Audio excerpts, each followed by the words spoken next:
بسم اللہ الرحمن الرحیم الحمدللہ رب العالمین والصلاة والسلام علی اشرف الانبیاء والمرسلین اما بعد فاستعیذ باللہ من الشیطان الرجیم بسم اللہ الرحمن الرحیم السلام علیکم ورحمۃ اللہ وبرکاتہ۔ عزیز طلبہ کرام، امید کرتا ہوں احباب خیر سے ہوں گے۔ انشاءاللہ آج ہم تفسیر جلالین کے درس نمبر 424 میں سپارہ نمبر 10 سے سورہ توبہ کی منتخب کردہ آیت 49 کو پڑھنے کی سعادت حاصل کریں گے، جس میں کلام باری تعالیٰ و کلام مفسر کا ترجمہ ہوگا۔ ربط و تعلق آیت کو ذکر کیا جائے گا، کلام مفسر کی تشریح و توضیح کرنے کی سعادت حاصل کریں گے، اور ساتھ ساتھ درس پر ہونے والے اعتراضات کا جواب دینے کی کوشش کریں گے۔ تو آئیے طلبہ کرام بلا تاخیر بڑھتے ہیں اپنے آج کے درس کی طرف۔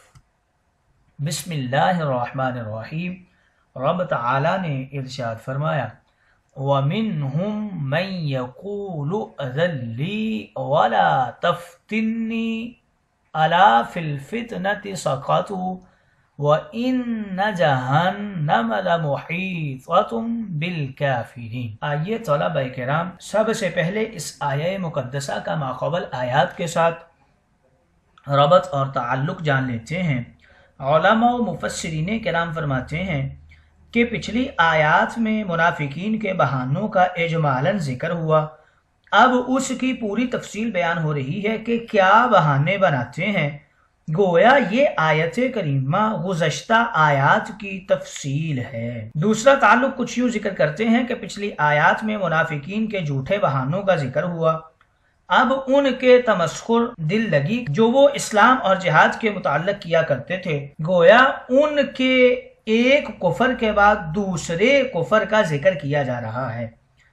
تیسرا تعلق کچھ یوں ذکر کرتے ہیں کہ پچھلی آیات میں ارشاد ہوا تھا کہ منافقین جہاد سے بچنے کی تدبیریں کرتے ہیں، اب ارشاد ہو رہا ہے کہ وہ بد نصیب جہاد میں جانے کو فتنہ کہتے ہیں اور جہاد سے رہ جانے کو فتنہ سے حفاظت قرار دیتے ہیں۔ آئیے طلبہ کرام ربط و تعلق آیت کے بعد اس آیہ مقدسہ کا شان نزول بھی جان لیتے ہیں۔ فرماتے ہیں علماء و مفسرین کرام کہ جب حضور صلی اللہ علیہ وسلم نے غزوہ تبوک کے لیے روانگی کا قصد فرمایا تو ایک منافق جد ابن قیس اس کو بلا کر فرمایا کہ تو بھی ہمارے ساتھ چل۔ اس نے بطور عذر کہا، یا رسول اللہ، میری قوم جانتی ہے کہ میں عورتوں کا بڑا شیدائی ہوں، حسین عورت کو دیکھ کر میں صبر نہیں کر سکتا، اور جس قوم یعنی روم سے آپ جہاد کریں گے ان کی عورتیں بہت حسین ہیں، ممکن ہے کہ میں گناہ میں پھنس جاؤں، مجھ سے صبر نہیں ہو سکے گا، اس لیے حضور مجھے فتنہ میں نہ پھنسائیں، مجھے ادھر ہی چھوڑ دیں۔ اس کے متعلق یہ آیت کریمہ نازل ہوئی۔ سیدنا عبداللہ ابن عباس رضی اللہ تعالی عنہ فرماتے ہیں یہ اس کا صرف ہیلا بہانہ تھا، وجہ صرف اس کی منافقت تھی۔ بعض روایات سے معلوم ہوتا ہے کہ اس نے سخت گرمی میں اپنے گھر کے محفوظ نہ ہونے کا بھی بہانہ بنایا تھا، مگر لفظ فتنہ پہلے قول کی تائید کر رہا ہے۔ یہاں پر ایک بہت ضروری نوٹ سمجھ لیجئے کہ یہ جد بن قیس وہ منحوس منافق ہے جو صلح حدیبیہ کے موقع پر حاضر ہوا تھا مگر بیعت رضوان میں شریک نہیں ہوا تھا، اپنے اونٹ کے پیچھے چھپا رہا تھا، یعنی ایسے موقع مبارکہ سے بھی فائدہ نہیں اٹھا سکا تھا۔ اس کی ایسی بدقسمتی اور شومی قسمت تھی۔ آئیے طلبہ کرام ربط و تعلق آیت اور شان نزول کے بعد بڑھتے ہیں آج کے درس کے ترجمہ کی طرف۔ بسم اللہ الرحمن الرحیم۔ رب تعالی نے ارشاد فرمایا، وَمِنْهُمْ مَنْ يَقُولُ اذن لِّي وَلَا فِي الْفِتْنَةِ سَقَطُوا، اور ان میں سے بعض لوگ ایسے بھی ہیں جو کہتے ہیں کہ مجھے شریک جہاد نہ ہونے کی اجازت دے دیجئے، اور مجھے فتنہ میں نہ ڈالیے۔ اور وہ جد بن قیس ہے، اس سے نبی کریم نے دریافت کیا کیا تم بنی اصفر کے ساتھ قتال کے لیے تیار ہو؟ تو اس نے جواب دیا کہ میں عورتوں کا دل دادا ہوں، مجھے اندیشہ ہے کہ اگر میں بنی اصفر کی عورتوں کو دیکھوں گا تو میں صبر نہیں کر سکوں گا، جس کی وجہ سے میں فتنہ میں مبتلا ہو جاؤں گا۔ خوب سن لیجئے، وہ شرکت نہ کر کے فتنہ میں مبتلا ہو چکے ہیں۔ سوکیتا کے حوالے سے بتا رہے ہیں کہ ایک قراءت میں اسے ساکاتو کو سوکیتا پڑھا گیا ہے، وَإِنَّ جَهَنَّمَ لَمُحِيطَةٌ بِالْكَافِرِينَ، یقین جانیے کافروں کا جہنم نے احاطہ کر رکھا ہے، ان کو اس سے نجات ہی نہیں ہے۔ آئیے طلبہ کرام، ترجمہ کے بعد بڑھتے ہیں آج کے درس کی تشریح و توضیح کی طرف۔ یہاں پر ذکر فرما رہے ہیں وَمِنْهُمْ مَنْ يَقُولُ اُزَلِّي، یہ فرمانے عالی بالکل نیا ہے، جس میں جد بن قیس کی حرکت کا ذکر ہے۔ ہم ضمیر کا مرجع منافقین ہے جن کا اوپر ذکر ہو رہا ہے۔ یقول سے مراد ذات مصطفیٰ سے عرض کرنا یا آپ کے حکم کے متعلق بہانہ کرنا ہے۔ ازلی سے مراد مدینہ منورہ میں رہ جانے، تبوک میں نہ جانے کی اجازت دینا ہے، یعنی ان منافقین میں بعض وہ بھی ہیں جو ایسے نادر موقع پر کہتے ہیں کہ یا رسول اللہ مجھے مدینہ میں رہ جانے کی اجازت دے دیں۔ وَلَا تَفْتِنِّي، یہ فرمانے عالی معطوف ہے اے ازلی پر۔ افتعن کے معنی فتنہ میں پڑھنا ہے اور فتنہ میں ڈالنا ہے، یعنی یہ لازم ہے اور متعدی بھی ہے۔ یہاں متعدی ہے کیونکہ اس کے ساتھ مفعول بھی کا ذکر ہے۔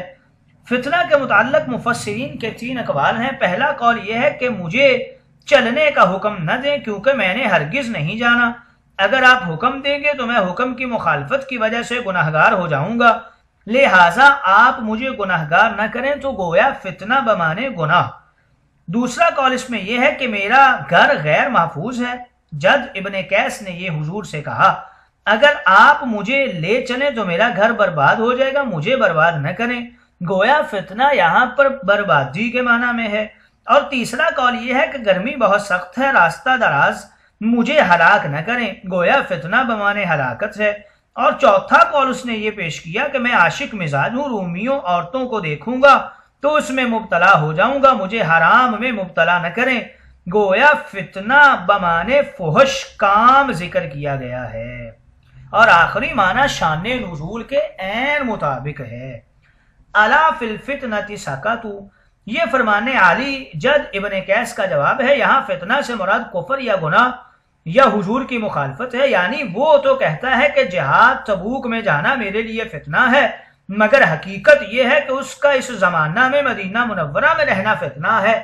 خیال رہے کہ فتنہ سے مراد بڑا باری فتنہ ہے، اور سکوت کے معنی ہے گرنا، یعنی یہ لوگ اب بڑے باری فتنہ میں گر گئے ہیں، کیونکہ اب ان کا مدینہ میں رہنا محبوب کی ناراضی کا باعث ہے، جو بدترین جرم ہے، اور اس کی سزا دنیا میں بھی ملے گی اور آخرت میں بھی ملے گی۔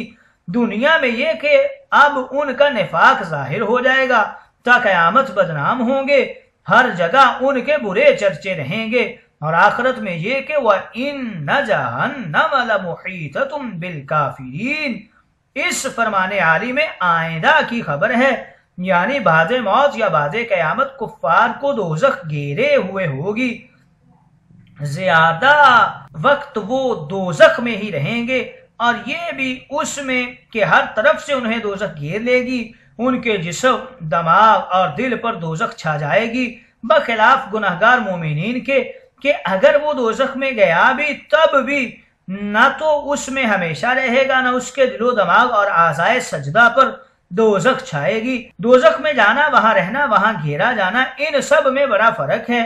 دوزخ میں جانا مومن متقی کے لیے بھی ہوگا کہ وہ دوزخی مسلمانوں کو وہاں سے نکالنے کے لیے وہاں جائیں گے۔ الکافرین فرما کر یہ بتایا کہ منافقین اگرچہ کلمہ پڑھیں، نمازیں ادا کریں، زکوٰۃ ادا کریں، حج کریں، جہاد میں جائیں، مگر ہیں یہ نرے کے نرے کافر، انہی کی طرح ہمیشہ اور ہر طرح یہ دوزخ میں رہیں گے۔ اس لیے بہم نہیں فرمایا، الکافرین فرمایا ہے۔ الکافرین میں الف لام یا تو عہد کا ہے یا جنسی ہے یا استغراقی ہے، یعنی ان کافروں منافقوں کو دوزخ ہر طرح سے گھیر لے گی، یا سارے کافروں کو دوزخ گھیرے گی کہ وہاں سے کبھی بھی یہ نہیں نکل سکیں گے۔ آئیے طلبہ کرام تشریح و توضیح کے بعد بڑھتے ہیں اغراض و فوائد کی طرف۔ بتا رہے ہیں بنی الاسفر کے حوالہ سے، اسفر روم کے اطراف کے رئیس کا نام تھا۔ اس نے ایک رومی عورت سے نکاح کر لیا تھا، اس سے جو اولاد پیدا ہوئی وہ بنی اسفر کہلائی۔ یہ نسل کافی حسین جمیل پیدا ہوئی تھی، یہ اسی نسل کی طرف اشارہ ہے۔ جلاد کے حوالے سے بتا رہے ہیں کوڑے مارنے والا، تلوار مارنے والا، اسی سے جلاد ہے۔ یہاں قتال بالسیف مراد ہے۔ بعض نسخوں میں جلاد کی بجائے جہاد ہے، جو کہ واضح ہے۔ آئیے طلبہ کرام بڑھتے ہیں آج کے درس پر ہونے والے اعتراضات کی طرف۔ پہلا اعتراض آج کے درس کے اوپر یہ ہوتا ہے کہ منافقین حضور انور کے سامنے ایسی بکواسات کر جاتے تھے، مگر حضرات صحابہ ان کو کچھ بھی نہیں کہتے تھے۔ ان کی غیرت کو کیا ہو گیا تھا؟ آج کوئی شخص حضور انور کے متعلق ایسی بات کرے تو مسلمان تو اس کی جان لے لیتے ہیں۔ اس کا مختلف انداز میں جواب دے رہے ہیں۔ اس وقت حالات ہی ایسے ہوا کرتے تھے کہ ان باتوں پر تحمل کیا جائے، ورنہ دوسرے ممالک میں خبر اڑ جاتی کہ مسلمان تو مسلمان کو ہی قتل کرتے ہیں، ان میں آپس میں جنگ ہے، تو دوسری قوموں پر سے روب بھی جاتا رہتا اور لوگ مسلمان ہونے کی ہمت نہ کرتے۔ بہت دفعہ حضرت عمر نے ایسے گستاخوں کے قتل کی اجازت مانگی، مگر سرکار مدینہ نے منع فرما دیا تھا۔ حضرت عمر کے زمانہ میں اعلان کیا گیا کہ نفاق حضور انور کے وقت ہی تھا، اب کفر ہے یا اسلام ہے، یعنی کسی کو معاف نہیں کیا جائے گا جو بھی منافق ہوگا، کیونکہ اب حالات بدل چکے ہیں۔ دوسرا اعتراض آج کے درس پر یہ ہوتا ہے کہ جب جد ابن قیس کو تبوک میں جانا ہی نہیں تھا تو حضور انور سے اجازت کیوں مانگنے آیا تھا اور کیوں کہا تھا اذن لی؟ اس کا جواب یہ دیتے ہیں تاکہ ان کا نفاق مسلمانوں پر ظاہر نہ ہو جائے اور وہ ملعون نہ ہو جائیں۔ ان کا اجازت مانگنا رب کے خوف سے نہیں تھا، لوگوں کے ڈر سے تھا۔ تیسرا اعتراض آج کے درس پہ یہ ہوتا ہے، یہاں منافقین کے متعلق فرمایا فی الفتنۃ سقطوا، کہ وہ فتنہ میں واقع ہو گئے ہیں۔ وہ تو پہلے ہی فتنہ میں مبتلا تھے، اب واقع ہونے کا کیا معنی ہے؟ اس کا جواب یہ دیتے ہیں کہ اس فرمان عالی کے دو مطلب ہو سکتے ہیں۔ ایک تو یہ کہ وہ پہلے سے ہی فتنہ یعنی کفر میں پڑے ہوئے ہیں، سقطوا ماضی ہے۔ دوسرا یہ کہ اب فتنہ میں گر گئے ہیں، تو فتنہ سے مراد ہے ان کے نفاق کا کھل جانا، یعنی تا قیامت ان کا تمام دنیا میں بدنام ہو جانا۔ دیکھیے جد ابن قیس پر اب 1400 برس کے بعد بھی پھٹکار اور لعنت ہی پڑ رہی ہے۔